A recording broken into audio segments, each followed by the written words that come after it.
war machine for you. Gentlemen, you can't fight in here. This is the war room. Here's Johnny. What is your major malfunction, numbnuts? Hi there, my little droogies. Film Church. I'm sorry, Dave. I'm afraid I can't do that. All work and no play makes Jack a dull boy.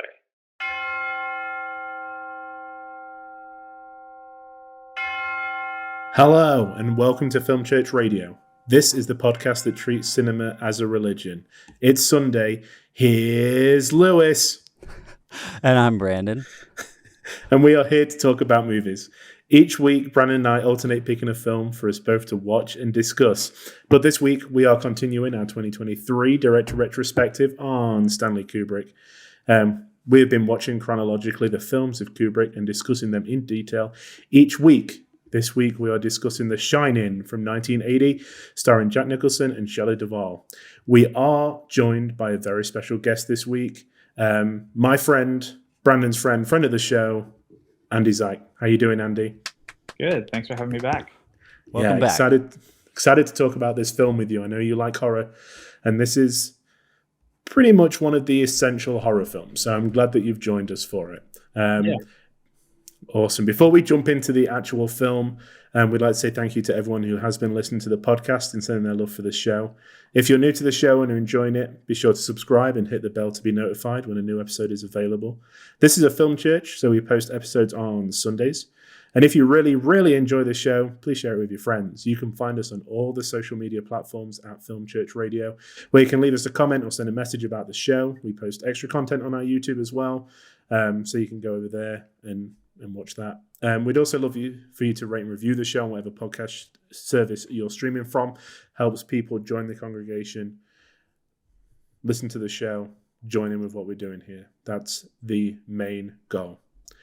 Before we do talk about The Shining, though, we want to catch up with Andy. Normally, we would talk about the films that Brandon and I have been watching, but we do that every week. So let's mix this up a bit and let's talk to Andy about some films that you've been watching recently. So we're going to get to that, but what else have you been up to recently? Like, what have you been doing since your last appearance on the show? Have you seen any films that have particularly blown you away? Hit me with them. Yeah, sure.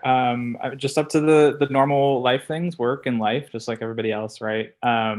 Which kind of sometimes interferes with getting a chance to watch some things. So most of what I've been doing recently is more TV show based, but since we're a film podcast, I did go back and look through like some of my ratings and some of the things I watched recently. One thing that I actually really enjoyed doing, not to be that guy that comes on the show and talks about watching the show or listening to the show, but I did do a couple watch-alongs with what you guys were doing with Nice. Paths of Glory and The Killing. Those were two that I had never seen that have been on my list forever, and I figured, well, you guys are talking about them, now's the best time to watch and then listen. So I did watch those two and really enjoyed both of them. I know we were talking a little bit offline about them, but two like really, really interesting films, very different films too.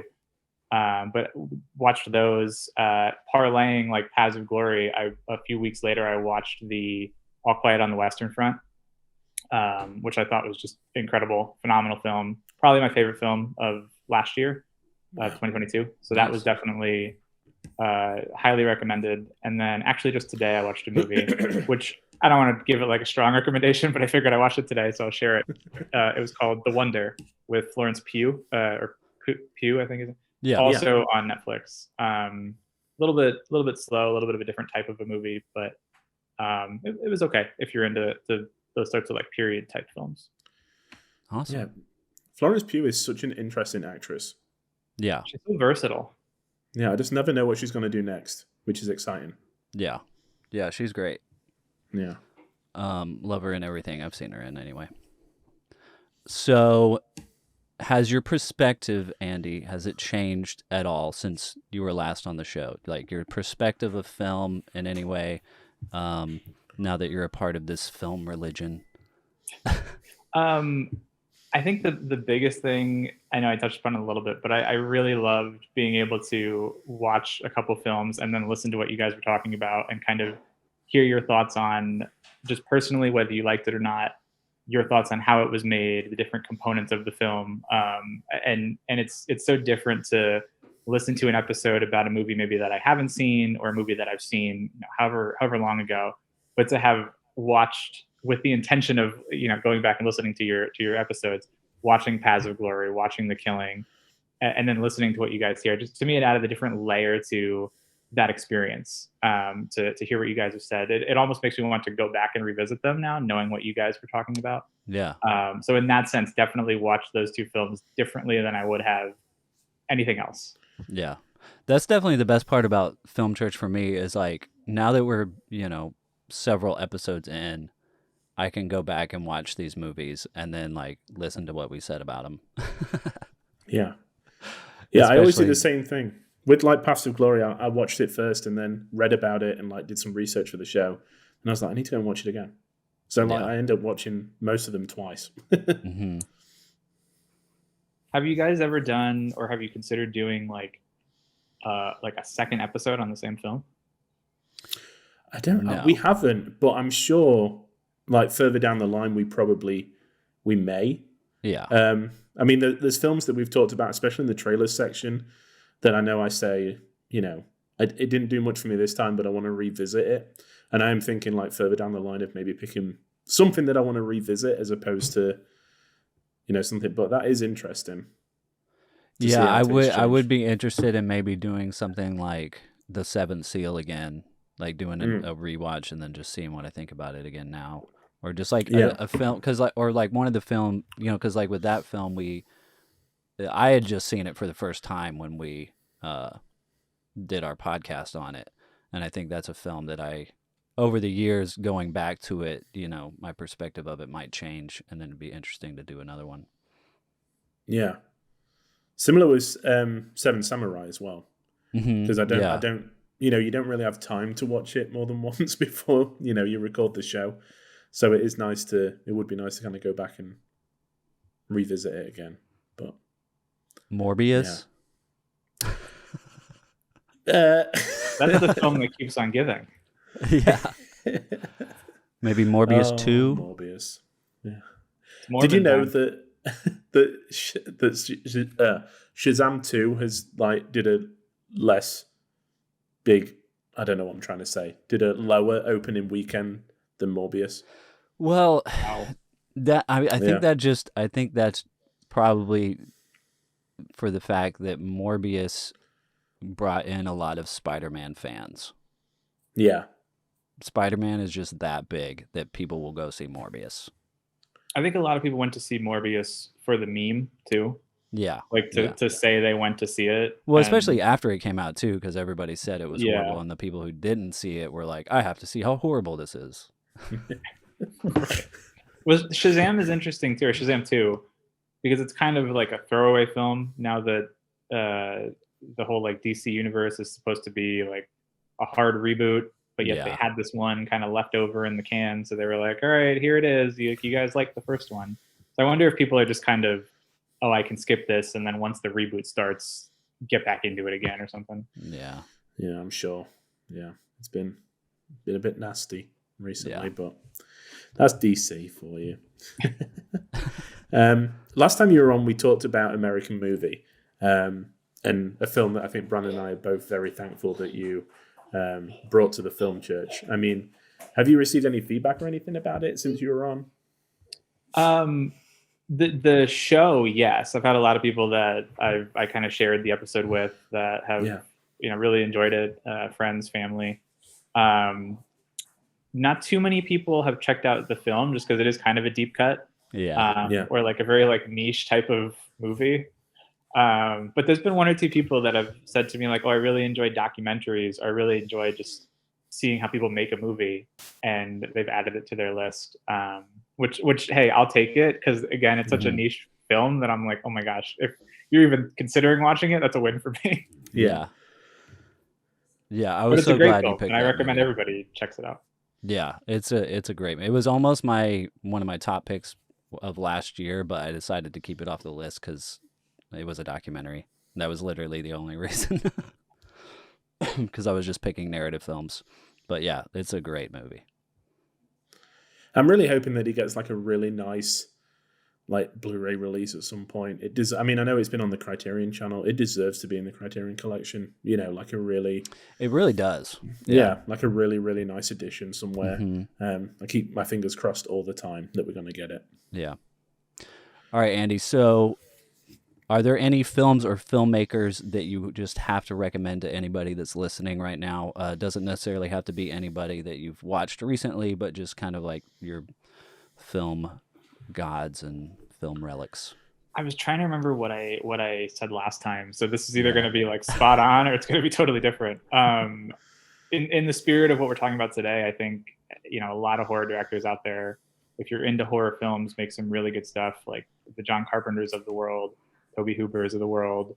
I'm also a big fan of Tim Burton and just the style. It's not like really horror, but definitely more like macabre type, you know, and kind of dark and that like that type of a you know, I guess mise en scène, you would say, not to get like too film school here.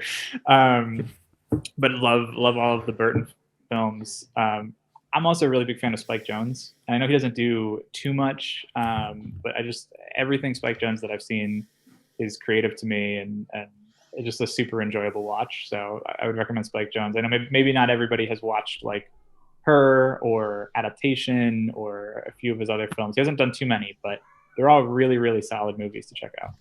Nice. Awesome.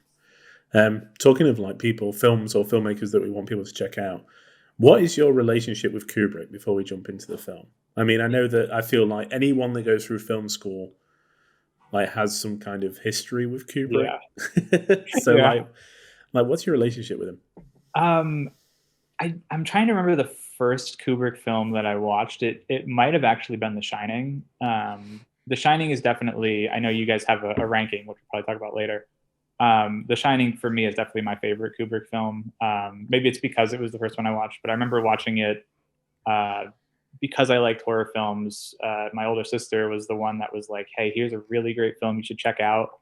Was probably a little bit too young to watch it when I first did, or at least to fully understand it. But I remember just really, really loving it and loving it to this day. I did watch 2001 when I was like preparing for film school, when I had like made up my mind of I want to go to film school, I want to try this film thing. So I was like checking off the most universally acclaimed films, like that type of a thing. Also really, really enjoyed that one too. I know that kind of polarizes people based on like how slow of a watch it could be. There's a few films that I don't enjoy that a lot of people do, but for the most part, I think, you know, I like the Kubrick films. I know they come with a lot of like, I guess you'd call it like history in the sense of the way he would film them or how he would treat people on his sets and different things. That it's a little bit of like, you know, a loaded watch in that sense, because you're, you know, and maybe we'll talk a little bit about that today. For The Shining, but that's always like a little awkward. But you can't argue how quality they are and how entertaining they are. Even if you look at something like The Killing or Paths of Glory, which are from, you know, yesteryear, black and white, very different styles of film, the way they're made are still just so entertaining. And you sit there and you're like, wow, I can't stop watching this movie. Even The Killing's like, what, 70 minutes or so? Mm-hmm. It's incredible that someone is that talented to just, you know, kind of capture your attention so well. Yeah. Awesome. Perfect. Well, without much further ado, let's get on to your favorite Kubrick film and jump into our feature presentation.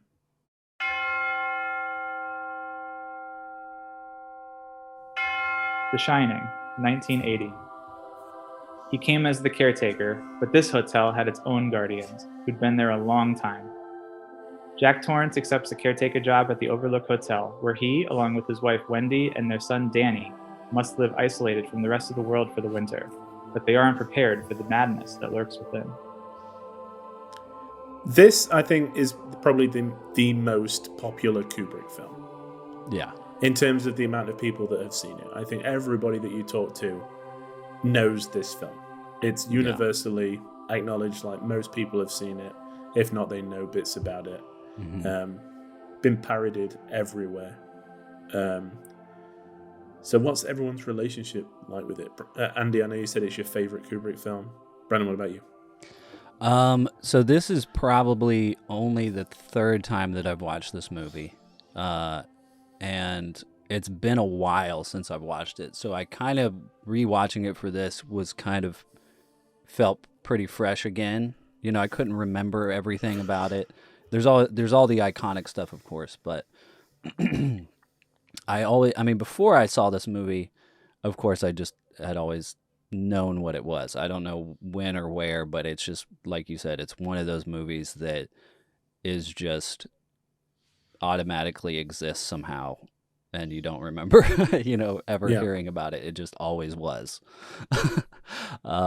And I always assumed that this was just the most terrifying movie ever, and like, as a kid and getting into my 20s, I wasn't like a huge horror fan. Horror wasn't exactly the genre I gravitated to. Now I love it, of course, but I still, I meet people who are, huge horror fans, and I, even though I love horror, I feel like I would be a poser if I was like, I'm a, horror fanatic. But rewatching it this time, I don't know. It was like I watched it, and it's like with any Kubrick film that you go into, it's been interesting, like going on this journey of watching them one by one, in chronological order, because you have to wipe all your expectations off the board. Like going into a Kubrick film, if it's one that you haven't seen, it's got absolutely nothing to do. Well, it does. I mean, there are like themes that cross over, which is interesting. But as far as the kind of movie it is, it's completely different than anything else he's done. And it's not like, to me, watching it now as a, almost 33-year-old, it's not that scary. The most terrifying thing to me watching it is Jack Nicholson. Like he really seems insane. Like watching this movie, you're convinced that that's not a character. That is an insane person that you're watching. So that part of it is terrifying. And then, I kept thinking about it, over the last few days, and thinking about it. And I realized, I think what's connecting for me in this film is the acting, is the performances. It's Jack Nicholson and Shelley Duvall.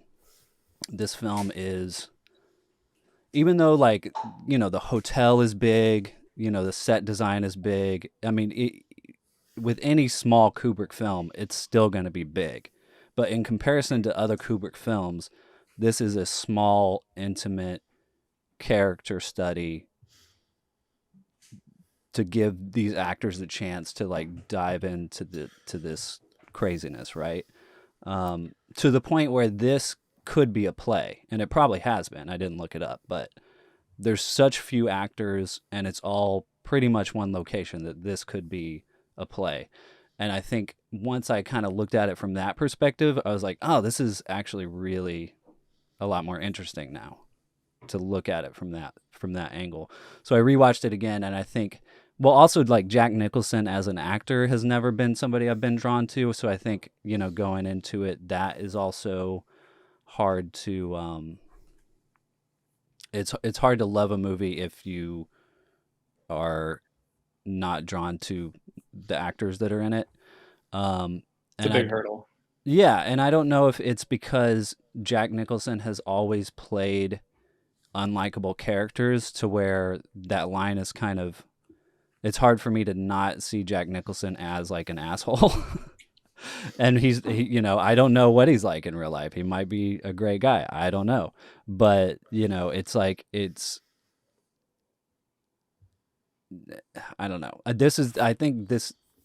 Watching this now a couple of times in the last few days, I think I'm now warming up to Jack Nicholson a little bit and being like, okay, there's a reason he's got an Academy Award. and that he's been an A-lister for so long, Shelley Duvall, on the other hand, I want to get into it. We don't have to right now. Also deserves just as much recognition, in my opinion, as Jack Nicholson in this movie. But yeah, that's kind of where I'm at and where I've kind of landed at this moment. But yeah, what about you, Andy? Yeah, you touched on a couple of things that I think are really interesting. In terms of like the scariness of the film, it's not, when based on the amount of, pop culture behind the film, and like Lewis was saying, there's parodies of it and everybody has heard of this film. You would think it will be really, really scary, but yeah, it's not really like a jump scary film. It's more atmospheric and like slow churning, and the music that comes in just sets this mood that just is like very off-putting, which is very terrifying in its own regard. But I think it's so interesting to have a movie like that from that time period.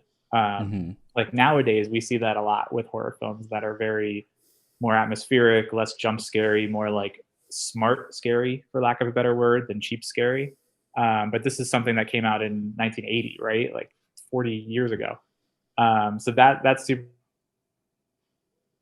What's funny, maybe it was because I was younger, but when I first watched the film, I was not a big fan of the Shelley Duvall performance. I thought it was annoying. I thought it was overacting. I thought it was just like every time she came on the screen, I'd be like, oh my gosh, this, I guess similar to how you might have felt about Nicholson and being an unlikable character. It was just, oh my gosh, I don't like this character. I don't like this woman.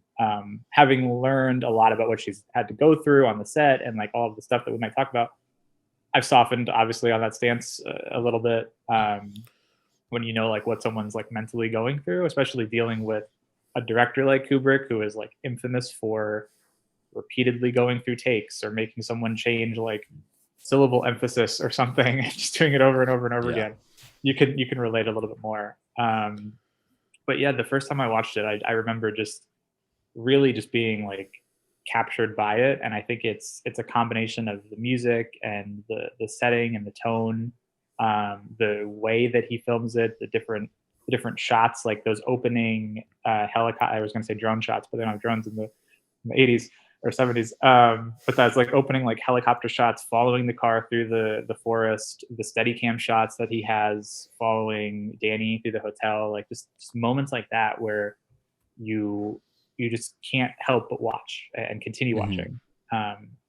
Another thing real quick, I thought you said it was interesting too, was how it is like a smaller film in the sense that it's like a character study about these people. But I love the dichotomy of the film being that like smaller feeling, that small character study in this just massive hotel where, there's all these different rooms, all these different areas of the hotel, like probably places that they don't even explore, but yet you're focused on 3 characters, 4 if you count Scatman Crothers' character, forgetting his character's name, but you're focused on these. Yeah, you focus on these 3 to 4 characters in this just expanse of a location is so interesting to me, because you would think, oh, that's not a bad gig. Like I'll hang out there for 3 months, and there's all this stuff to do, and there's grounds, and there's all these different things. But at the same time, there's that loneliness and that sense of just that stir craziness, So I love that kind of counterplay.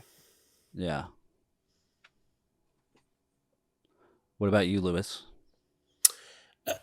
I have seen this film more times than I can count. I love this movie a lot. I, got the Shining t-shirts, got shoes, seen it in the cinema, bought every release of the Blu-ray that there possibly is, watched it again and again and again.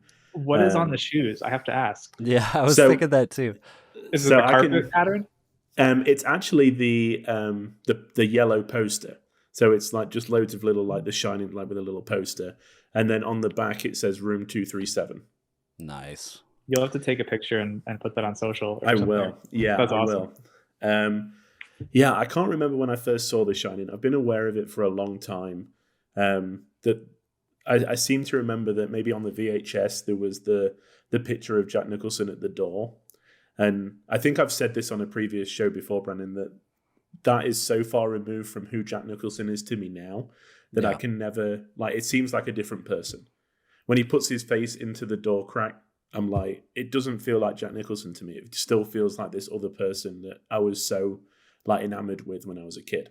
Yeah, Just who is that? I was thinking about that when rewatching it this time, because that particular shot is pretty separate from the other shots in that sequence. Yeah. It feels like almost an insert now, because it's just so Seen it famous. everywhere. You've seen Yeah. And when I'm watching it, I smile like an idiot the whole way through. I think if you're next to me, you're like, what is this guy's deal? Like, he really loves the fact that this guy's going to kill his family. And it's not. I just love the film. So, like, every line of dialogue is super quotable. I just, there's certain inflections from how people say things that feel so unique and so different that I just, I can't get enough of it. It's one of the rare cases where, because it differs, from the book, I also love the book as well. I love the ways that they take it. It feels like two separate entities. Yeah, completely. I'm assuming you saw the movie before you read the book.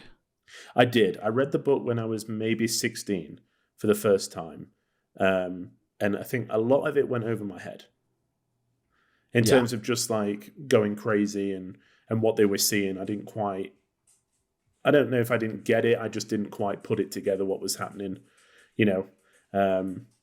because there's a lot more in the book about the history of the hotel. Right. But the bushes like come to life and stuff, right? Like there's no maze. It's all like topiaries, and they kind of like they chase after them and stuff. So it is a little bit different. It's more fantastical. Yeah. It's a lot more like in your mind. There's a lot more in there that's kind of, are these characters really seeing this, or is it just like in their head? Because we changed it goes from Danny to Jack to Wendy all the way through. So, but yeah, I feel like the movie does that too, but more subtly. Yeah. The bushes don't come to life, but like there's still supernatural things going on, and you have to question: is this in their head, or is this really happening? And in terms of exactly. And in terms of it not being scary, the Danny on the tricycle on the cut light driving around the hallways still fills me with fear. And I know when the Grady twins are going to show up. Like, I know what point of the film it is. I know what to look out for. But still, the sound of the wheels sets something off inside of me that I'm just like, there's something scary going to happen in a second. You got to prepare yourself. And it doesn't matter how many times I see it. It's still like my stomach drops when he turns the corner and he sees them. Yeah. And what's cool about that is that they have, it's not the same shot, but they have that same set piece multiple times where you're following him throughout the hotel, and sometimes nothing happens. He's just out for a stroll on his bicycle. And then other times he runs into possessed twins who appear dead sometimes. So, what would you guys, in your personal opinion, what do you think, maybe you answered this already though, but for both of you guys, what is the scariest part of this movie? Like, is there a scene? Is there a set piece? Is there like I don't know if it's the character, but like, what to you guys is the scariest part? I think when Jack goes into room 237 and sees the old woman, or the lady, he sees the woman and then she turns into an old woman. And I've talked about this before. We talked about, because we talked about recently a couple of horror movies that we watched. What were they? Barbarian and X. Yeah, where it's like this whole like trope of like, ooh, old people are gross and like, or whatever. And in this movie, it's really scary. Like it, but I mean, it's not just that she's old. Like that's not why it's scary. It's like her body is like, she looks kind of like a zombie. She's like decaying. Yeah. Yes, she's decaying. And it's just that laugh, like when he's like freaking out and running away, and she's just there like laughing and decaying, and it's just.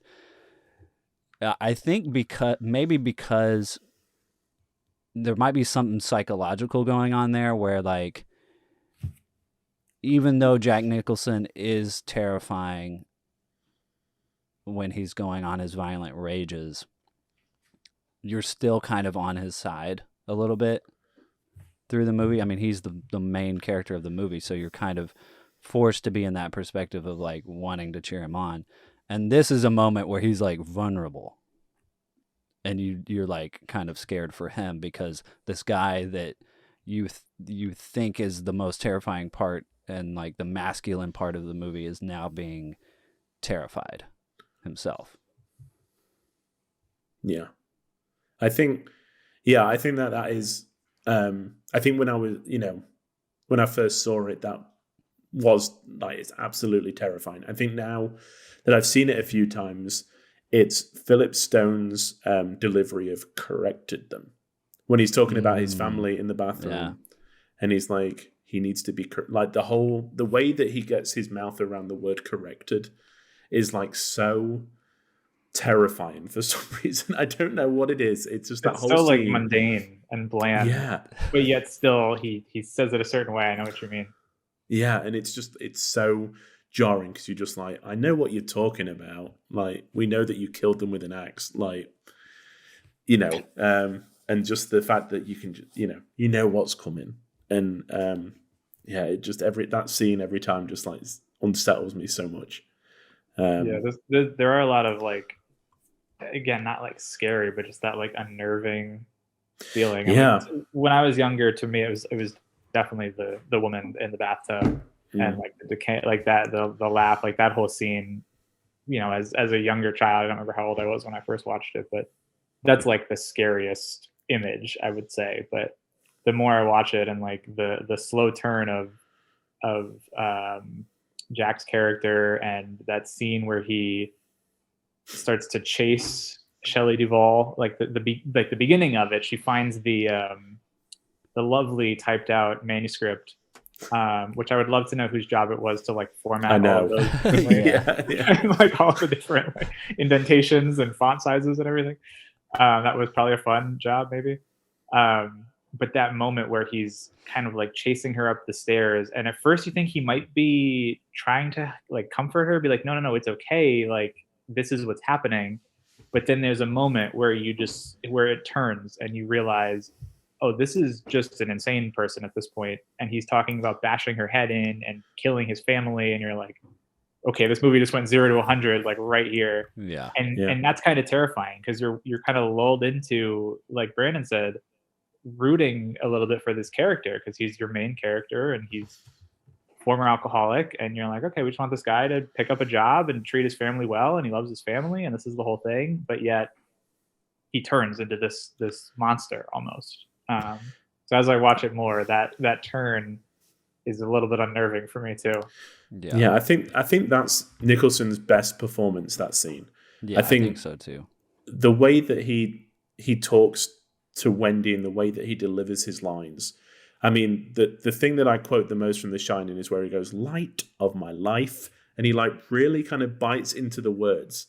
And it's do you know when someone has annoyed you to the point where you're having to repeat yourself, and you're like, I'm going to literally spell this out for you if you don't like, you've got to understand this. And it's he does it in such a way that you can just tell that he is past the point of like just being annoyed by Wendy's presence. Yeah. He's the point where he's like, I'm gonna kill you, and then the next words is, I'm gonna bash your brains in. But it's just the way that he just all of it is just phenomenal. And that the part with the typewriter where he's like, even if you don't hear me typing, I'm still working. That was actually Jack Nicholson's line that he put in there, because he wrote a lot of films like when he was first starting out, and his first marriage, he said those words to his wife, because he was like, I was trying to write and she kept kind of coming in and disturbing me, and I was like, even if I'm not typing, like I'm still working, don't come and disturb me. And he's like, obviously that marriage broke up, but when I was in that place with like Stanley, I was like, this has got to go in. This is like exactly how I real. felt at that time. Yeah, Yeah. exactly. Yeah, that's interesting. It before we started this Kubrick series, I would have said that Kubrick was a horror filmmaker, based on The Shining, of course, but also based on 2001: A Space Odyssey and A Clockwork Orange. And now after rewatching going through the series, watching all these films, rewatching The Shining, I'm starting to question if maybe all of his films are actually comedies in his mind anyway, or satires. I mean, obviously there are for sure comedies in his work, but part of me just feels like he is just laughing the entire time he's making these movies. I would hope not, knowing what he does to his actors. Like that just seems a little like masochistic, but I know what you mean. I mean, it's like Jack Nicholson's performance in this movie is beyond insane. It's like cartoonish, you know? Yeah. Which works still for insane, but it's like it's just so out there that it makes me wonder if he's like trying to satirize, like, you know, the family home, or like, you know, America, or like I don't know. I feel like there's an argument there. I'm not sure exactly what it is. I think there's an argument that this movie is actually a comedy, but I mean, I think you're tapping into like Stephen King's biggest issue with this film is like, you know, in the book, Jack is normal, trying to get back up on his feet, taking anything he can get just to kind of provide for his family, slow descent into madness until he tries to kill them all. Whereas, like, I think Stephen King said something along the lines of, like, the first time you see Jack Nicholson in the office, you're like, yeah, he's going to try and kill his family. He's insane. Like, there's no, like, you know, even in the car when they're driving to the thing, he looks like he hates those, like, he hates them so much. Yeah. You also get that bit too towards the beginning where Shelley Duvall is speaking with, I think it's like a caretaker for Danny or a nurse or something, Mm-hmm. and she tells this story about how when he was on drinking alcohol and was like abusing alcohol, hurts Danny, like hurts his shoulder or something like that. And sure, there's, I guess, a case somewhere in there, like, well, you're impaired and, you know, out of your mind in a certain way, but there's also the other side of that case where you're like, well, if you were able to do this before you went stir crazy, you know, couple it with what Lewis is talking about, these scenes of him like just appearing off and like a little, like something doesn't seem right, and then jumping into him just going apeshit. Yeah, it's I think that, I mean, and that's one of the lines from the book especially that's always stuck out to me, is they go, when Danny, I mean, in the book, Danny gets attacked by bees and they go and take him, or is it wasps? One of the two. They take him to a doctor before the snow sets in. And the doctor asks about the dislocated arm, and Jack tells the story. And then Wendy says, oh, it was an accident. And Jack says, no, I meant to do it. In the moment, I meant to break his arm. And like, it's like, and then, you know, the narration is kind of, that's the first time he was honest about it. Like, he didn't really know until he said it that was what he wanted to do, blah, blah, blah. But that's kind of the whole thing, is that we're never really sure what we're capable of until we get in that situation, right? Like, everybody is, like, everyone is capable of doing this. All it takes is just like a few nudges in the wrong direction and you're there. Yeah, which kind of, I mean, I know you're talking about the Stephen King novel, but I mean, that does tie back into like the themes of Kubrick, of like of violence being you know, and a deeply rooted human thing. Exactly. Again, I mean, I think that Kubrick is just so in love with cinema and what it can provide, and just making it as much about what we're seeing as what else is like what we're hearing and stuff like that, that all of these are going to be, all of these things that he's taken from like text and books are just going to be completely out there. You know, it's not going to be shooting what's on the page. He's going to take it and be like, how can I make this as cinematic as possible? Yeah. But also, I think he was trying to do. I think this movie is also an experiment for him, because he's pushing the boundaries constantly with all these films. I mean, in his last film, Barry Lyndon, he was pushing the boundaries of the technical side of filmmaking and using lenses and, matching the perfect lenses with the perfect cameras. And in this, this is kind of diving into the documentary, Room 237 a little bit, with the idea that he was using the techniques of subliminal advertising in this film,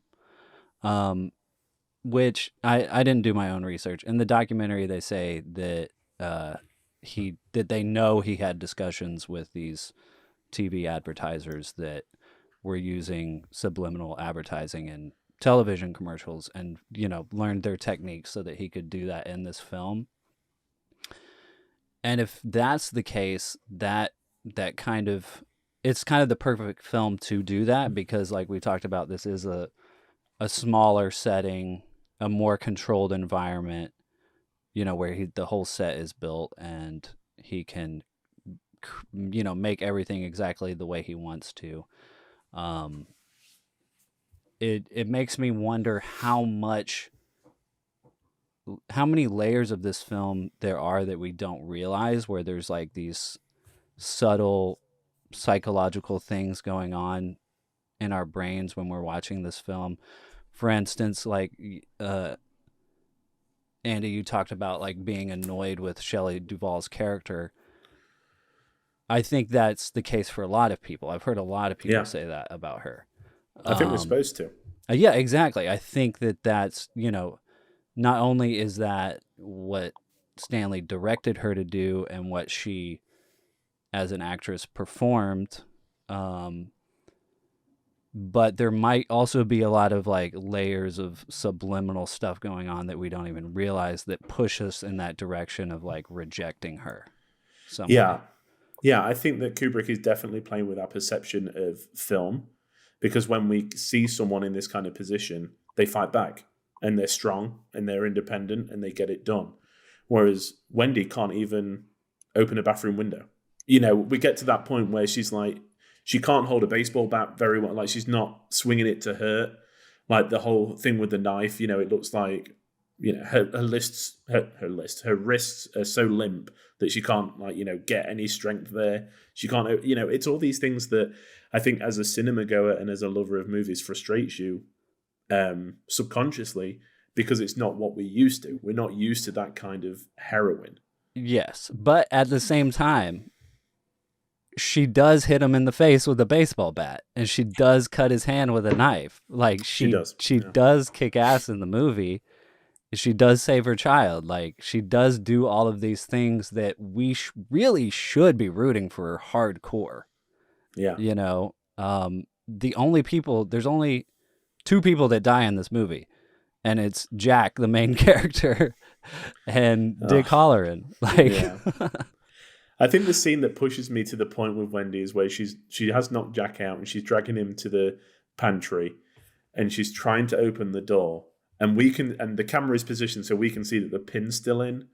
And that goes on for like a minute of her trying to open this door with the pin in. And you're like, just take the pin out. Just take the pin out. We're fine. He's waking up. Get him in there. Take the pin out. But it takes a while, Yeah.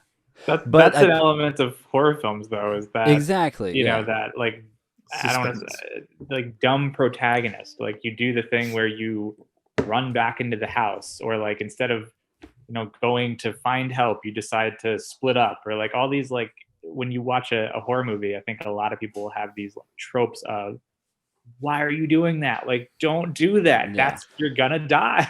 But it's not only a trope, but I think it actually is a real thing. It's like when you're in a dangerous situation and you're panicking, you're not in your right mind. You're just like freaking out, and you're not thinking straight. You're just you're moving like in slow motion almost. Yeah. And you put the cart before the horse sometimes. Yeah, exactly. But I do I mean, I do want to sing some praises for Shelley Duvall a little bit for a second, because I think that she doesn't get enough credit for this movie because, yeah, and I think that thankfully the trend is starting to move in her direction now. But I mean, we can't really know. I mean, there's tons of interviews and stuff out there, and there's people who say that, you know, there was abuse going on set, and there's people who say that there wasn't and that he was nice. All of the interviews with Shelley Duvall, she seems pretty normal, you know, like when she's talking about working on the movie, she seems it's a job, you know, and she talks about learning a lot from Kubrick and stuff, and learning more from him than she has from anybody else. And I think it's probably a little bit of both. You know, I'm sure that Kubrick and Jack Nicholson were terrifying on set at times, and that they did things to try to push her in the direction that she needed to go, potentially. But at the same time, even if they did do that, I think that if you have that mindset, it discredits her acting ability, because at the end of the day, she's still there doing her job, looking terrified on camera and freaking out, and she does an amazing job doing that. Yeah, exactly. I mean, she had worked with Robert Altman just before, and then went after this was finished and did Popeye with Robert Altman again. Mm-hmm. And Altman was like, it was like a completely different actress. She had just changed so much in just making this one film. Yeah. I mean, she's always been very complimentary from what I've read. You know, I haven't read everything, obviously, but of working with Kubrick, like you said, and that the experience was something that she'll treasure, you know, forever. I mean, obviously, there are reports that he did push her and shouted at her quite a bit, and like made her feel a little bit isolated. Yeah. But I'm sure in Kubrick's mind, that was to get the best performance from her. Yeah. You know, we've talked about his experience with actors before and how he would push them and ask for as much as possible from them, and then ask for a little bit more. And I think that we're just seeing a different, something that wouldn't be allowed today, but was, you know, for the sake of pure cinema, that's what happened. He was allowed to get away with it because he was making these films. Yeah. Well, you touched on something too. I think that's super interesting, and like obviously only Shelley Duvall will know how she was feeling, right, and what she wants to share. But I feel like you can go through an experience that might be difficult or troubling or something that you might hate in the moment or just want it to be over with in the moment, but then look back on that and say it either shaped me as a professional, shaped me as a person, or you might just see an experience that you had a chance to work with an excellent director, and your stance might soften now that you're removed from that. So I feel like that could be a possibility too, as to why she's always so positive about it, you know? Mm-hmm. Yeah. My two favorite scenes of her performances in this movie is when that scene that you were talking about, Andy, where she has this monologue where she's talking about Jack harming Danny for the first time, and like the way that she just kind of explains it away is, I think it sets up the character really well, because you're like, oh, poor lady, like this guy does not deserve your defending him like at all. And then later on, right after she locks Jack in the pantry, and he's like, Wendy, and she's like walking away, and he's like, Wendy, and she turns around just exhausted, and she's just like, yes. Like, I think that's my favorite like bit of her, because it's just like, so she's like obviously done with him, but there's still he still has some kind of hold over her. He's redeemable in her eyes. Like, he could still come back from this. Yeah. Yeah, and it just comes across in that one little line. Yeah, I think, like you were saying, this time we watched it, I especially was paying attention to her performance, and I think that it does get better every time that you watch the film. I think the more that you realize kind of what she's trying to portray, the less annoying it is and the more like sympathetic you feel for her. Yeah. This time I really appreciated her relationship with Danny. I think that it's like I don't know, it's such a believable performance as a mother and son. You know, she's so nurturing. I love the scenes where they're just like running out to go, like when they're walking around the maze together. And you can, you know, I guess it wasn't improvised, but it has that feeling of being just like them two hanging out. You know, Yeah. It all feels so natural. Yeah, she's phenomenal. The only part like that I was that didn't feel believable, but rewatching it was after she locks Jack in the freezer. The next time you see her, well, she goes and sees that the snow cat is like destroyed. And then the next time you see her, she's like asleep. And that's when Danny writes Red Rum with the lipstick on the wall. And it's like, how did you go to sleep after that? Yeah. She just like was out. I mean, and this is like a stretch. Like I would not be able to sleep no matter what in the situation. But like maybe in her mind, she's like, okay, he's locked away. He can't get at us.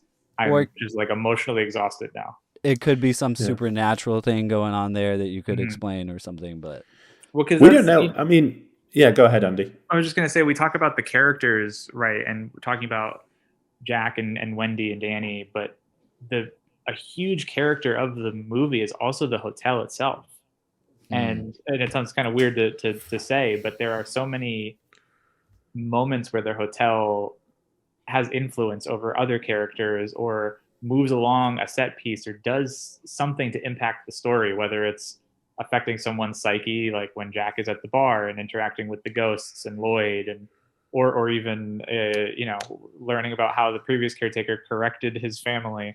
There's so many moments where the hotel has this influence over people that I wonder if, you talk about the supernatural, maybe that's the hotel keeping her there in the way that it keeps Jack there at the end, or the way that it keeps other people there. Like maybe that's its way of having that control over her instead of Jack having a control over her.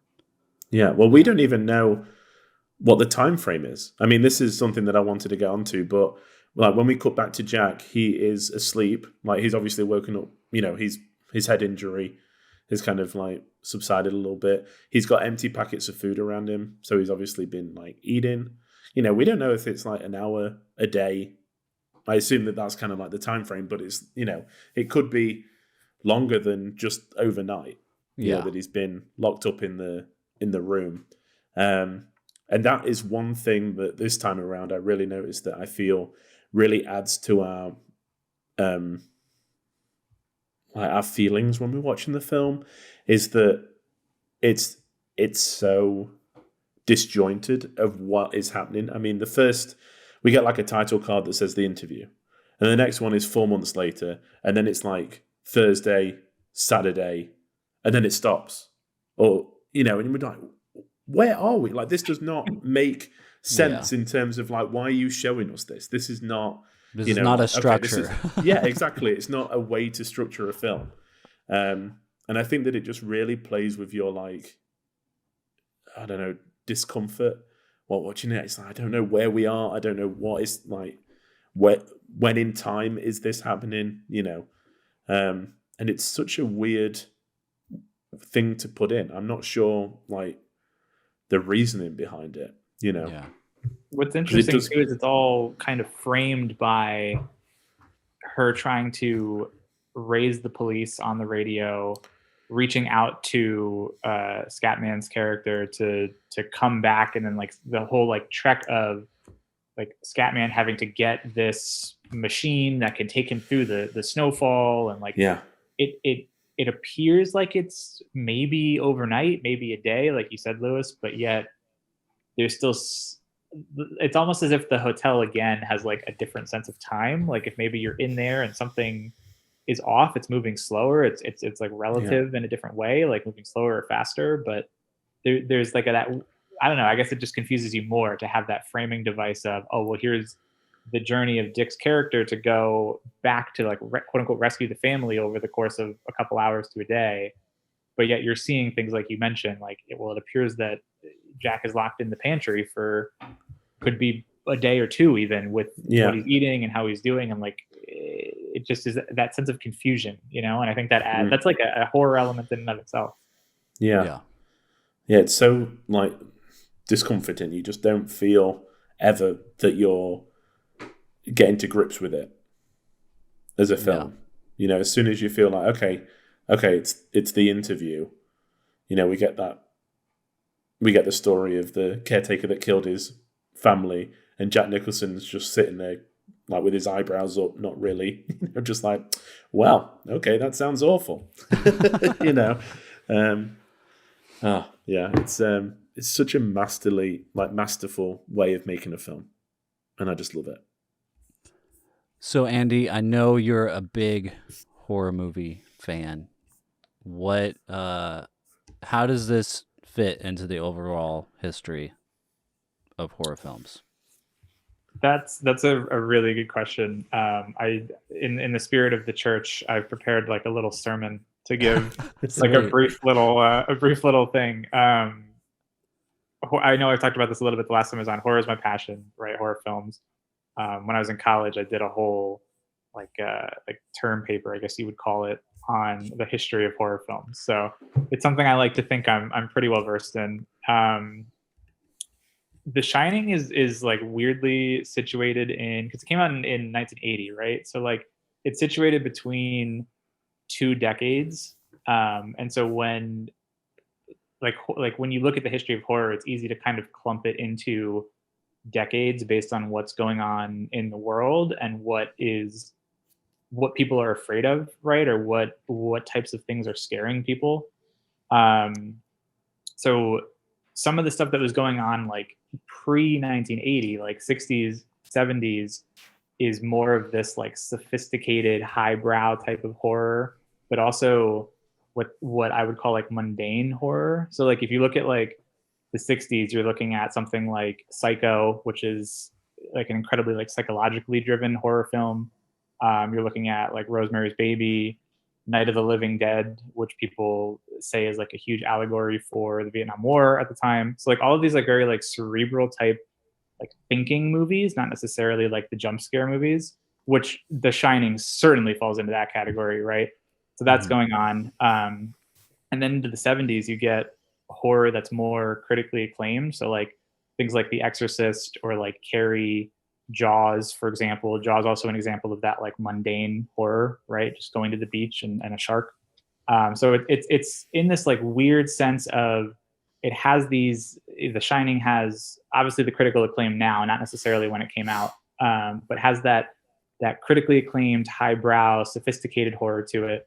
It has those elements of like mundane horror, just a guy who's doing a job at a hotel and happens to go insane.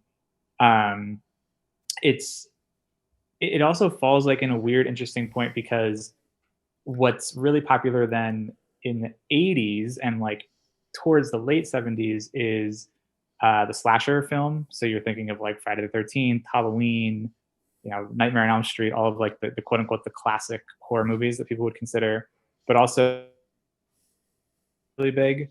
So things like Hellraiser, The Thing, where people are literally like exploding on screen, Alien, where like aliens are coming out of your chest. And The Shining is really not that excess. So it almost feels as if it's in the 80s, which it's taking place around these films that are, bloody and gory and over the top. And a lot of those were over the top because people were very desensitized to seeing what was happening in the Vietnam War. So you're seeing these real life monstrosities and tragedies and just crazy things happening on the news. Horror films had to take that to another level. And so that's why you're seeing like aliens bursting out of people's chests and insane things. But, to have The Shining almost be a film that is released in the 80s, but resembles more of those films in the 70s, that highbrow, cerebral thinking type horror. It's in this weird space, right? Because at the time, people didn't like it when it came out. People thought this was a weird movie. It was almost like too cerebral to a fault. And it wasn't until later decades when people really started to appreciate it more.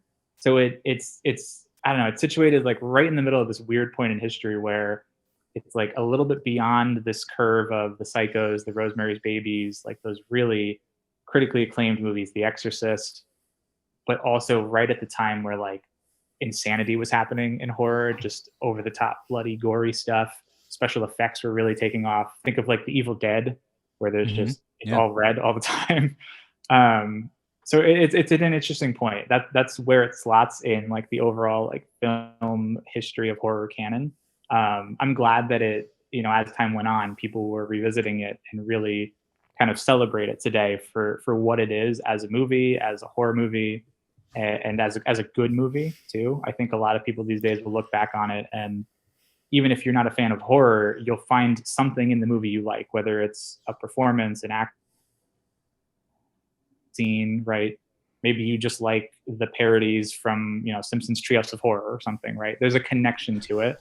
And so I'm really happy that it has kind of come through in that sense over the decades, especially as like, you know, 80s and 90s become a very different type of horror than what it was. And it could be because nowadays we're back in that mindset of these like atmospheric, cerebral thinking type horror films. And maybe that's why there's a greater appreciation for it. But that's my sermon for today. Amen.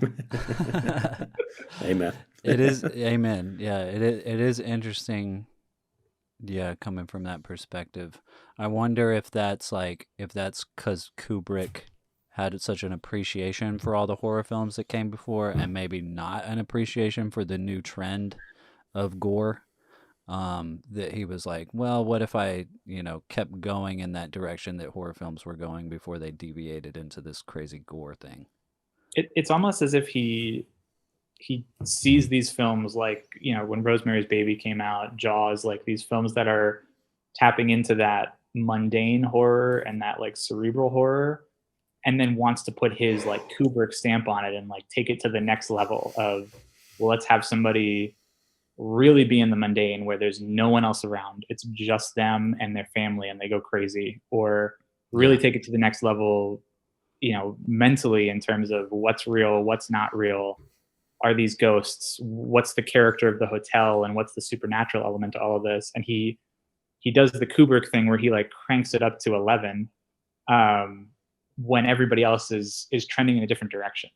And it's interesting to look back on it, right? Hindsight's 2020, where you can, the movie sticks out like a sore thumb in that era.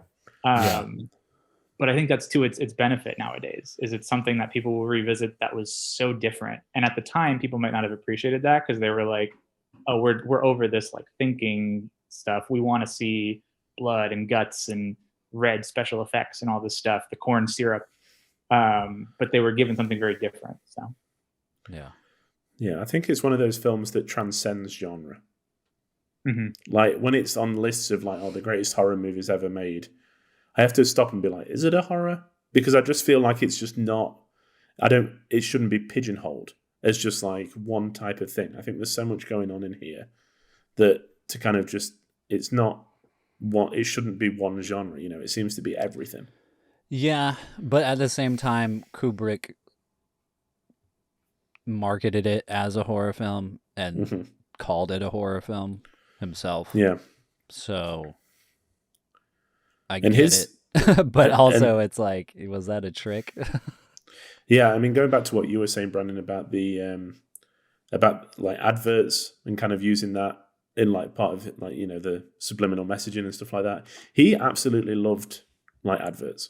He would have his sister record football games and send him the VHS tapes over to England so he could watch them. And he was more interested in the adverts. He thought it was like the highest form of storytelling, that you could get this whole story across in 30 seconds. And still sell the thing. And to the point where this film, he had started like a trailer campaign on TV.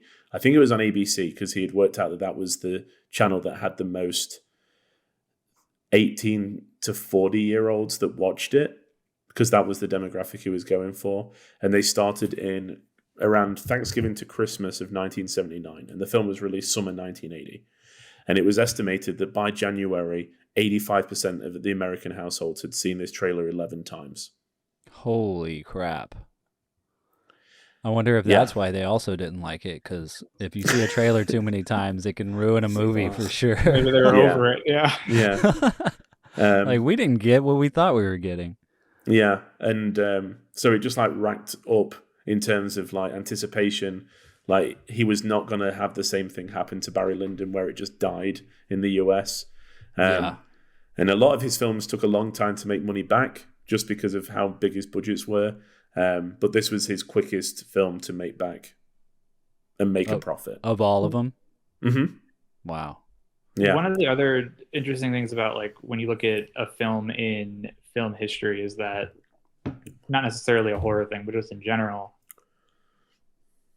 yesteryear films were always a little bit more definitive.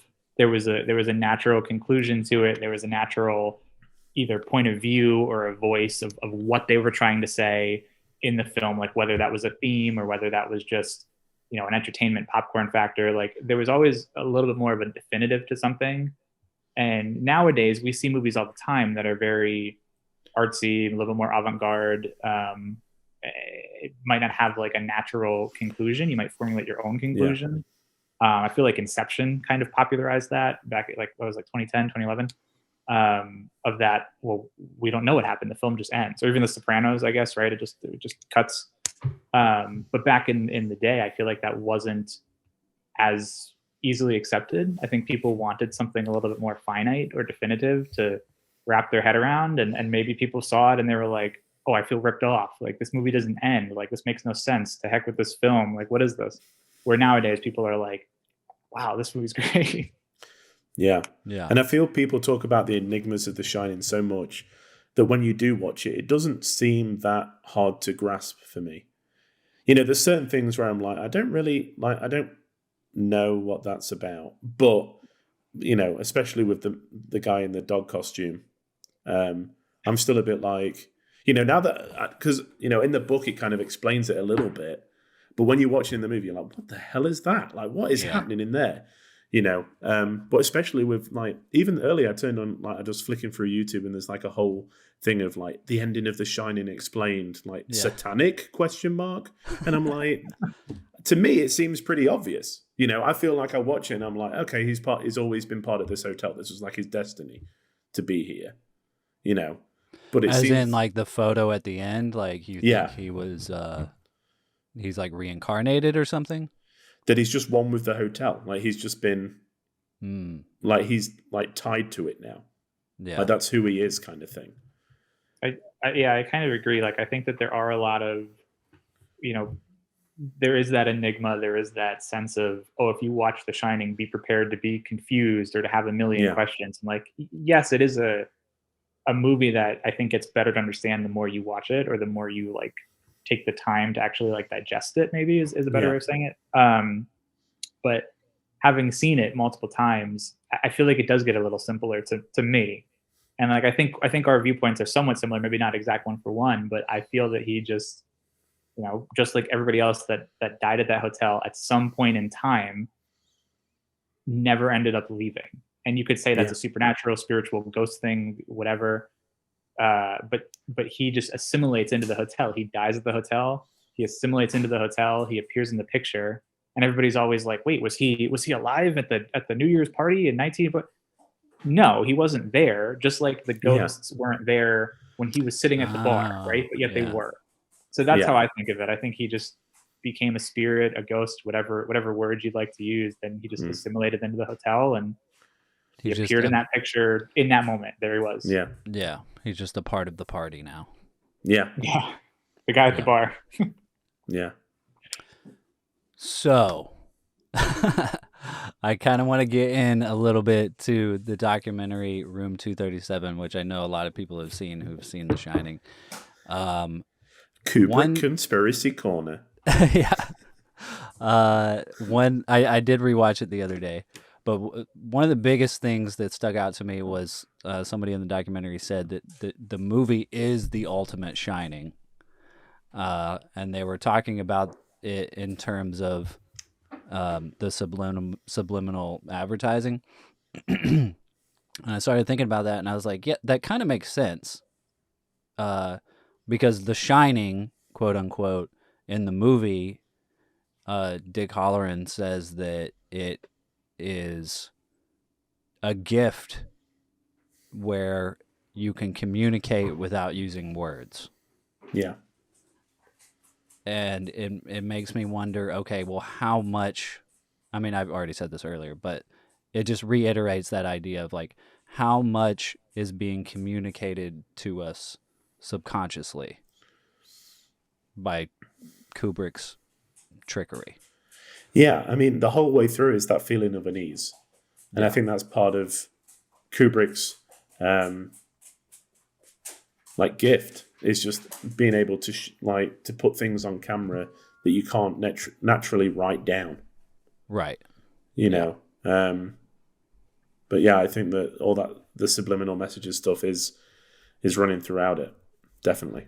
I feel like that idea though, that unease being like a tactic or whatever you want to say, a creative choice, like I don't think it has to be a conspiracy. I think it could just be someone who knows their craft very well. Obviously, Kubrick does. Someone who's really good at their craft, like Kubrick, and just made a hell of a good movie and was able to play with lighting and play with dialogue or sound or music or whatever it is, and take, you know, what you would learn in a film school as, oh, you know, setting your lighting this way creates this effect, or, you know, incorporating this type of music, like dissonant string music is always in horror movies. Like, just someone who knows their craft, who's probably a perfectionist in the way that he creates his films, and has meticulously gone through these details to make it perfect and to make someone feel that way. Like, there's so many conspiracies, right, about Kubrick. You know, did he incorporate this over here for this reason? Is it like a religious allegory? The whole, like, did he do the moon landing thing? Like, there's so much crazy shit. But I think some stuff is that he was just a damn good filmmaker. Yeah, and I think that once you get to know, and you know how meticulous he is and how like in depth he is with everything, it's hard not to read into every single frame. Yeah, and that everything was put there for a reason.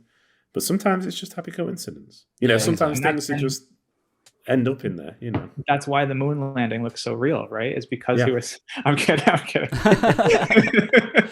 Well, the three things that the documentary, besides the subliminal messaging, the three things, and you guys have kind of already answered this, so you know it can be long or short, whatever. Yeah. But the other three things that the documentary brings up or the points that it makes, is that that The Shining is about the Holocaust. The Shining is about the Native American genocide, and The Shining is about the moon landing. What are your thoughts? I think the Native American genocide is a very compelling argument. Yeah. One thing that's really interesting about that too is if you look into like how they made the movie, where they made the movie, the interior was on a stage, like they constructed a stage, but they based it off of a certain hotel that had these like Western Native American influences, which is kind of interesting. And like, it could be nothing. It could just be a style choice, right? For the way that they're like set decking the whole thing. But you know, if you want to go down that path, it feeds in really well to that narrative. Yeah. Yeah. I think that with the moon landing, I think his daughter quite recently said something about, for, you know, along the lines of, for a man who spent his whole career searching for truths, do you really think that he would like do that to the public? Yeah. Like, you know, to that extreme where he'd work with the government to fake something that huge. Yeah. Which, I don't think he did anything related to that. I think we're good there. It's a fun conspiracy, though. It is. Exactly. Yeah. As a fan of like film and you know how you can film something and create, you know, like a fantastical world or a fantastical story. I'm not saying I believe it, but it sure is a fun conspiracy to think about. Like, where did he shoot it? How did they do it? Like, who did they get? I think the documentary is largely bullshit, but it is. I feel like it is a must watch, and it is a lot of fun to watch. Yeah, and think like maybe. Even if it's all crap, though, the good thing about it is that people like this film is so incredible that people are making documentaries about what a can on a shelf means. Yeah. Like that, it's insane. It's insane, you know. But it just shows like the artistic, like just how important this film is, just in history, you know, basically. But there's also one technical like achievement here that we haven't really talked about, and that's Steadicam. Yeah, Something that was not at all widely used. Kubrick was kind of the first person that would adopt it and use it in such a way, you know, it's not just one scene or two scenes trying it out. The majority of this film is shot using Steadicam. yeah. And it holds up. It's not like, this is an early version of it. You can kind of tell or whatever. No, it's really fucking good. To the point really that good. it makes me long for this old style of Steadicam, because now everybody's using these like AI-based Steadicams. Like you can now get Steadicams for like your phone. Like you can get like a Steadicam that's like $300. Back then, a Steadicam was like $50,000 or $100,000 or whatever. It was a lot of money. But now anybody can kind of do it. But like people don't really know how to do it. Like you still need a human element to it. I feel like just as a filmmaker myself, am watching steady, you know, quote unquote Steadicam become so much cheaper. It really annoys me when I'm watching something that I can tell what kind of Steadicam they used, because it's like going along, you know, it's pretty smooth, and then all of a sudden it just kind of goes whoop and like veers over or something, and then they bring it back in, and I don't know. Yeah, it just annoys me that like you still need like it's not as good as it used to be. You know? Exactly. But they use it beautifully in this movie, and it kind of like rewatching it this time, I realized how much it mirrors like the opening shot. Like the opening shot, the helicopter shots mirrors the Steadicam shots of following Danny on the bike, and then again following Danny through the maze. Like it all just it all feels like the same, almost like you are a spirit, you know, you are a ghost that's just following these people along through the movie. Yeah, you just can't comprehend how different this would have been if you were an audience member in 1980. Like just subconsciously not, you know, going and just knowing what you've seen already put to film, and then seeing something that is this fluid and just moves with this kind of freedom must be terrifying. Like, and just that's such an interesting concept to bring up, like to almost take a step back and view it from like a third party POV, right? If you're sitting there watching this film at the time, because like what just popped into my head was when Citizen Kane came out, and how Citizen Kane implemented all of these what today seem like super simple technical achievements, like depth of focus and placing actors foreground, midground, and background. And like you don't even think twice about that today. That's almost like a given of what happens in film. Yeah. But that movie being the first time, if you sat in a theater and watched Citizen Kane in, was it 1940 something or 30 something, 40 something, and you experience that for the first time, to sit there and say, wait a second, that guy is like all the way back there. Like what's going on?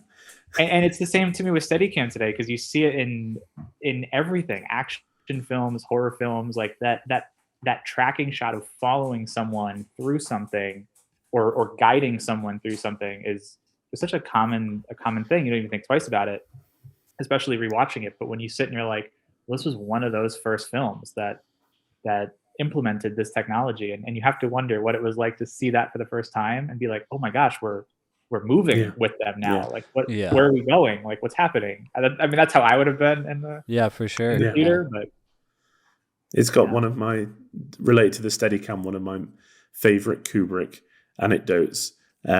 He got sent, when he was preparing for The Shining, he got sent like a demo reel of about 22 to 24 shots of the Steadicam as like just like, this is what it can do, you know, from the person that kind of invented it. And he was like enamored with it. He absolutely adored it, wanted it on his movie, wrote the guy a letter who had invented it, just like, this is incredible, so good. You might want to remove the 12 clip because I can see your shadow on the ground and I've pretty much developed it myself. And if you're wanting like to keep it secret, people are going to copy it. Wow. Yeah. And he like hired him, and he kind of I think the guy that invented it does the Steadicam work on The Shining. That's perfect. But it's just like how like nothing is left untouched. He's just like, I know now how you did it because I can see the shadow. Yeah. And it's tough to, we talk a little bit about like how at the time when the film came out, like it wasn't super appreciated and super well reviewed. And it's tough to be like students of film or you know, people that go to the film church, right, to keep on tact, and know that people didn't really appreciate things like what we're discussing, the Steadicam, or the fact that it is more of a cerebral movie. And you think like, oh, back when Citizen Kane came out, people were really invested in that. Or even if you go earlier, there's that movie where one of like the first ever movies where the train like moves towards the screen, and people freaked out and ran out of the theater because they thought the train was going to come through the screen at them. I'm like, where were those people when, you know, those types of moviegoers when The Shining came out? So like, wow, this is phenomenal. Like, we're moving with this camera. This is a master craft of cinema. Where were those people running away from the train? Right? Like, that's the type of vibe and reaction I was hoping for when I was reading about like initial reception to this. And unfortunately, that wasn't the case. Yeah. People didn't know what they were getting. Exactly. I feel like they were probably so creeped out that it just turned them off. Yeah. Which I guess the movie probably did its job in creeping everyone out, but then they were like, it wasn't good. Yeah. Like, no, it was supposed to do that. Yeah. It was, I guess, American life, or just any life, and it was a different way of living, and I guess people had different, you know, day-to-day lives, different morals, different values, different ways they viewed things. And like today, everybody is so open and comfortable and expressive, and you can, almost anything can be accepted, right, or interpreted, and just ahead of its time is the phrase that comes to my mind. Yeah. Speaking of shots, though, I freaking love the shot when Jack Nicholson is swinging the axe to the door and the camera just follows him back and forth. Yeah. It's freaking amazing. Every time I see it, I'm like, oh, that's so good. It is so good. Did he improvise the "Here's Johnny" line, or was that written in? He improvised. You guys know? He did improvise it? Okay. Because I thought I had heard something about that. Because Johnny Carson was big, and it was like his way of just kind of... but it's just such a classic quote and a classic scene and a moment, right? And it's been parodied and memed, and you know. Yeah, I mean that's got to be in the top, maybe even 3 lines of all time. I feel like it's got to be up there. Just memorable moments. Yeah. I know, Lewis, you talked about this earlier when Wendy puts Danny through the window. And the thing that popped into my mind was how the snow was just conveniently tall enough to be right there at the window where Danny could slide right down. Yeah. And like nowhere else is it piled up just perfectly like that. So as meticulous as Kubrick was, maybe there was like one thing he was like, screw it, we'll just make it high enough to slide down. But then again, could it be the hotel trying to get Danny out on his own? That's what I was just thinking. Could it be a trick of the hotel? Yeah. Does it mean that Kubrick did actually fake the moon landing? Who knows? All right, I have one more question. Have you guys seen Dr. Sleep? No. I have, but a few years ago, like when it came out, and unfortunately, it's not super memorable for me. But I have seen it. Cool. It might have to be something we watch for Film Church later. Yeah, I do want to watch it. Me and Chelsea were talking, about it, that we need to watch it. And I have the book as well, but I haven't read that.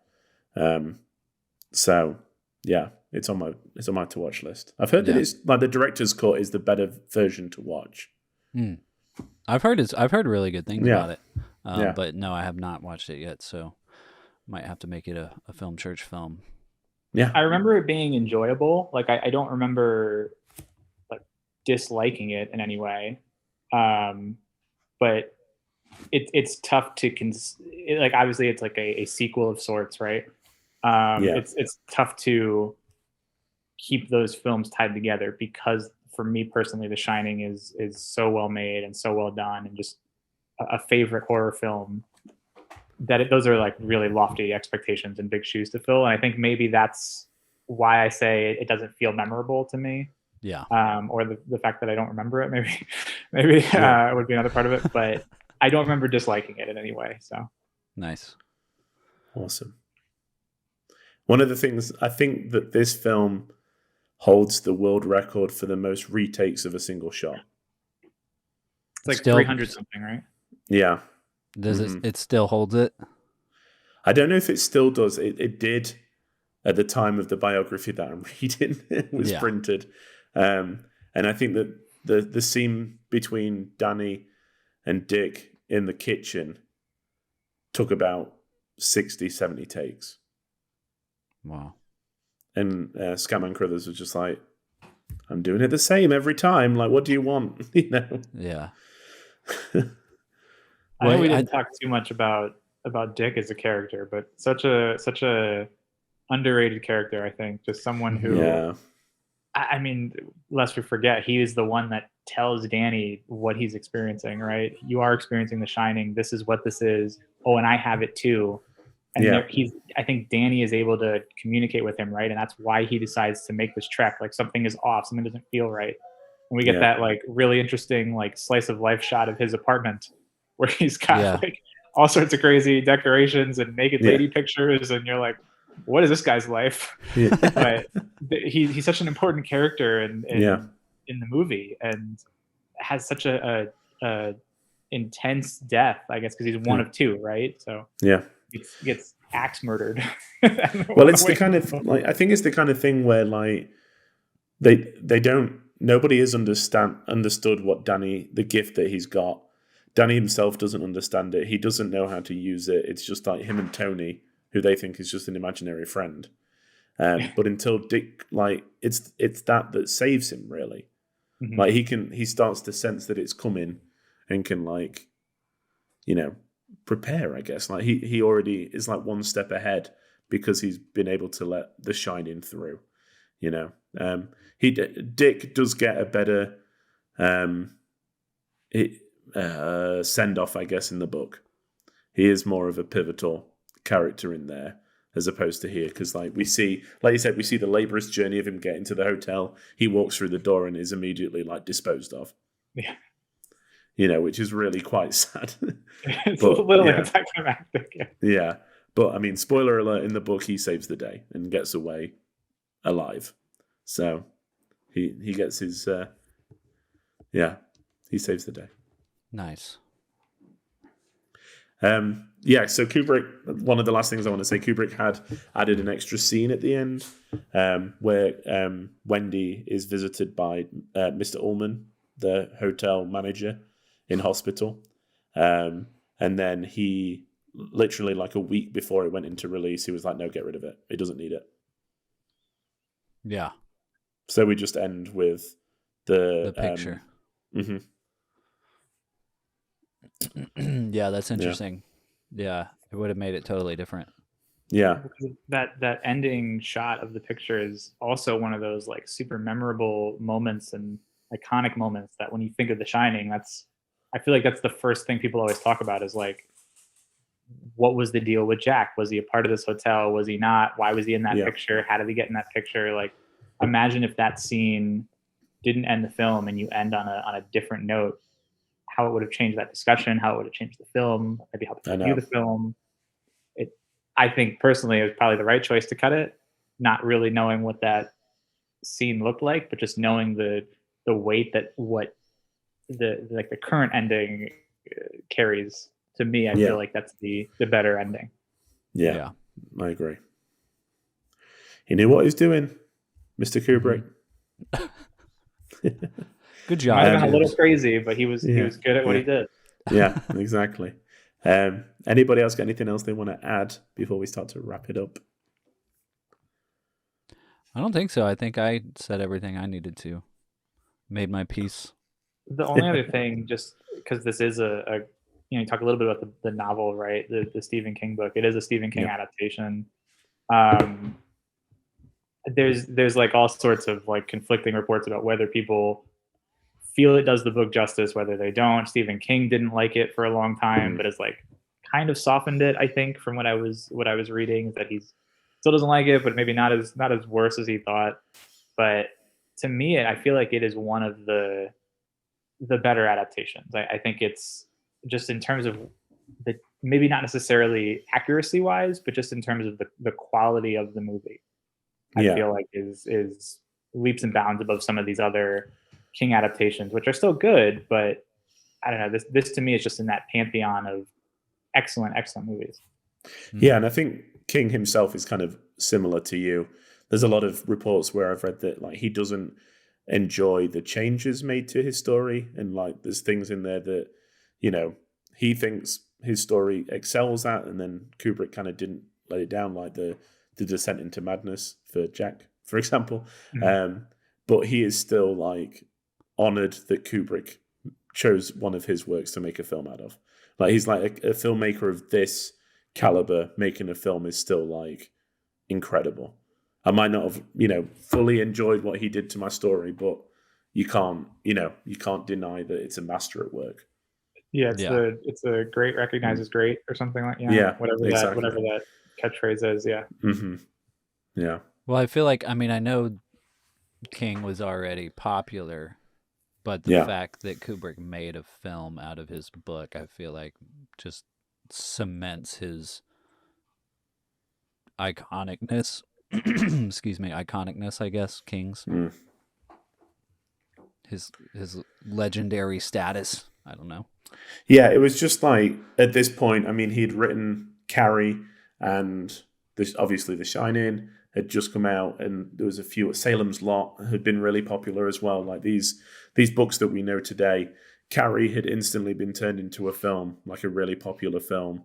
Toby Hooper himself was actually planning Salem's Lot, like to make it himself around this time too.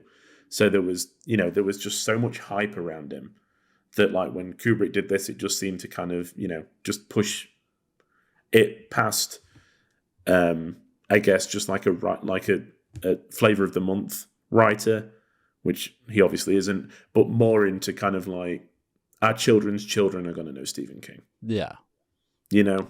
He's one of the goats. Yeah. And I mean, everybody knows The Shining. Yeah. And it might not be because of the book. Yeah. Well, cool. Awesome. I mean, if there's nothing else, we are going to guess what we rated the film on Letterboxd. I think this, especially for me, is going to be pretty easy in terms of guessing what I rated it. But Andy, do you want to take a pop to see what you think Brandon and I rated this film on Letterboxd? I feel like for both of you guys, this is a 4. Wow. Brandon, what are you saying? I know what you rated. Because your Letterboxd tells me. Yeah, I've watched it too many times. Yeah, you've watched it too many times. So the rating was already on there. Usually we try to hide that before the show so that we can guess. But I know Lewis rated it 5 out of 5. Andy, I mean, of course, it's 10 out of 10, 5 out of 5. Yeah. It's got to be. But Andy thinks I rated it 4 out of 5. What do you think, Lewis? I think that, especially after going through these, I don't think you're quite at 5 stars. I'm going to say 4.5. I still think there's something in there that's not 100% for you yet. Yeah. So I'm going to go 4.5. I'm actually kind of torn. I think maybe it is 4.5. Because, yeah, I think I need to watch it a few more times. I think something definitely clicked for me this time because I was like, oh, this is a movie about the acting. Like, this is a movie about the characters. This is a movie... Because I love movies like that. Even, like, movies can have a terrible plot, but if it's just, like, you're getting to watch this character kind of develop, or maybe even not develop. The character is just so interesting that you can't help but watch them the whole time. Like, I like movies like that. And once I kind of washed away all the other Kubrick that I've been watching and just like enjoyed this for that kind of a movie, it was like, oh, okay, this is much more enjoyable than I thought it was. So, yeah. This is one of my favorite films of all time. Yeah. Well, I will keep watching it then. Yeah. That's 5 then for you. Yeah. Yeah, 100%. It's just, yeah, like I said, I just smile like an idiot the whole way through because I just love it so much. Yeah. I think on my IMDb, I think I have it as an 8. I guess in a similar sense, yeah, in a similar sense to Brandon. After all that, it's the lowest of the 3. Well, I guess that would translate to like 4, probably 4.5 ish, 4.25, somewhere around in there. There's so much I like about it, but I guess to what you thought about Brandon, like there does seem to be something to me that isn't like putting the icing on the cake or the bow on the gift or whatever you say. Like sometimes I feel like a film can be too cerebral for its own good at times, and I'm not saying that that's what this is, but there seems to be a dash of that here and there with this film, where there are, and maybe it's just a product of being an adaptation too, but there are certain parts of it that just seem to be there and maybe not correlated. Like you think of the bear suit or the dog suit, whatever, and it's just kind of there, and it's off-putting, right? And you can make the case that it adds something to the nature of the film, but it also doesn't do anything like structurally or plot-wise. You just see a man in a bear suit having gay intercourse with another man. It just kind of happens, and you're like, all right, that was the thing that happened. And so there's just like little sprinkles for me that I don't have it like quite a 10 out of 10, but it is very high up there for me. Like I don't want to say that to say that it takes anything away. It is a really, really good movie and a favorite of mine. A must watch. It certainly is a must watch. Yeah. Yeah. Okay. Well, I thought this was going to go easier, but I'm not so sure now. We're going to get to the Kubrick ranking. This is where we've been ranking the films chronologically, and just making ultimate Film Church Radio list of the essential Kubrick films. I mean, they're all essential, but which one you should start with, I guess. Shall I run down the list first before we decide where to put it? Sure. Okay. At number 10, Fear and Desire. At number 9, Spartacus. Number 8 is Lolita. Number 7 is Killer's Kiss. Number 6 is The Killing. Number 5, Barry Lyndon. Number 4, A Clockwork Orange. Number 3, Doctor Strangelove. Number 2, Paths of Glory. And then number 1, 2001, A Space Odyssey. All right. I'm not going to dick around here. I think it should go. Yeah, I'm not going to dick hollering around. Is anybody here? Hello? Ow!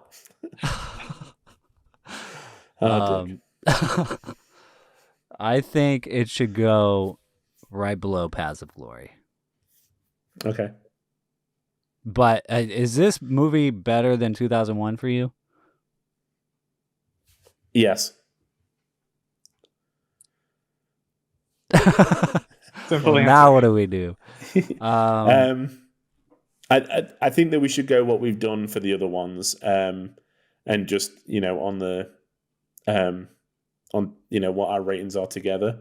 And I think that underneath Paths of Glory is where we're both not rating it 5 stars. Okay, yeah, because we both rated Paths of Glory in 2001 5. Yeah. Okay.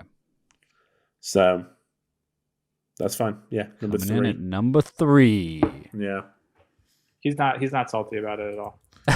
No, that's fine. It's fine. This would be an interesting. It's going to be interesting once this list is done. I think a good way to watch these movies is our ranking backwards. If you're doing rewatches. Yeah. Save the best for last.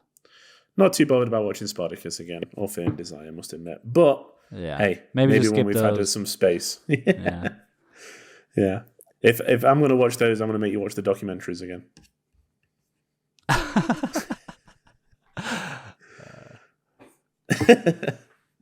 The Flying Pope. Andy, where would this go in your Kubrick? This is your favorite Kubrick film? Yeah, I think this is certainly my favorite Kubrick film. Probably followed by 2001. This to me, just being a fan of horror so much, it's like one of, if not his only, like true horror films. I guess your mileage might vary if you think it's a true horror film or not.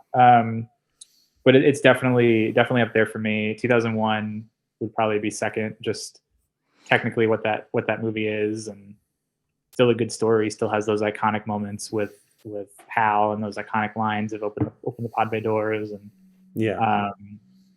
I loved your guys' little dramatic reenactment at the end of that episode. that brought a smile to my face for sure. And surprisingly, watching Paths of Glory, I didn't, as a movie, I didn't think I would like, just based on the content of it, based on the year, the era that it came out in. I just felt like it might not be something I would enjoy, but really enjoyed it. So good. And that might be up there as my number 3. I appreciate Strangelove and Clockwork Orange. Don't love them the way other people do. There's a few others that I have not seen on Kubrick's list, or on his filmography, I should say. But yeah, Paths of Glory pleasantly surprised me and really went up there on the list. So I'd probably go 1, 2, 3, Shining, 2001, Paths of Glory. That's a good top 3, definitely. Same as ours, but just in a different order. So, Brandon, what is going to be vying for that number 1 spot next week? Well, Lewis, next week we're going to go to Vietnam.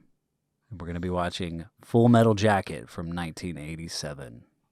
Can you believe it's going to be the penultimate episode of this Kubrick retrospective already? I can't, but also that's because I've got a little trick up my sleeve. Oh, okay. This Kubrick series might not be ending anytime soon. Oh my God. I'm excited. Kubrick is my new obsession. Yeah. No, it's been great. Yeah, going through this. It's been. it is hard to believe that it's almost over. It's like we've been doing this since the beginning of the year. We did the same thing with Leone, though. Like, we were going through it and we were like, okay, next week is this. And then all of a sudden we were like, okay, got one left. And it's flown by. Yeah, yeah. So this has been a little different because Leone was repetitive. In a good way. I mean, I love his movies. But Kubrick is just so... out there. I mean, every film is like... Where did this come from? Yeah.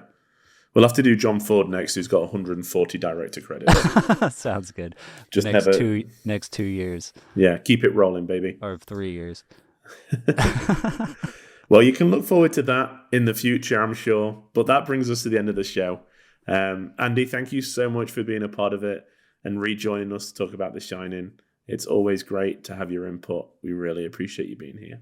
Yeah, thanks, thank you for having me back. I always love watching you guys go through these retrospectives and things. So, excited to see what's next, whether you decide to watch 140 films over the next 3 years, or whether you maybe pick a different director or a different retrospective of some sort. But those are always very interesting to kind of, watch you guys go through like film history in that sense. So appreciate you having me back.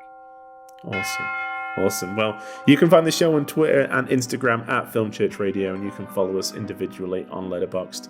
Brandon is at Selman Scope, and I am at Walker Lewis 3007 to keep up with what we've been watching in real time. We also have all of our back episodes streaming on all good podcast platforms. Please leave us a rating and review so we know if you liked the film, if you didn't, and what you would pick for us to watch in the future. Thank you so much for being here. We love everyone that listens to this show. We can't wait to have you back next week into the Film Church to talk about another Kubrick masterpiece. But until then, all I've got to say is... What will you be drinking, sir? Hair of the dog that bit me, Lewis. Bourbon on the rocks. That'll do her. Amen. Amen. Amen. Thanks again. We'll see y'all next Sunday, where we're gonna shine. Telepathically or visually? Or... Whichever way you want. We'll do it anyway.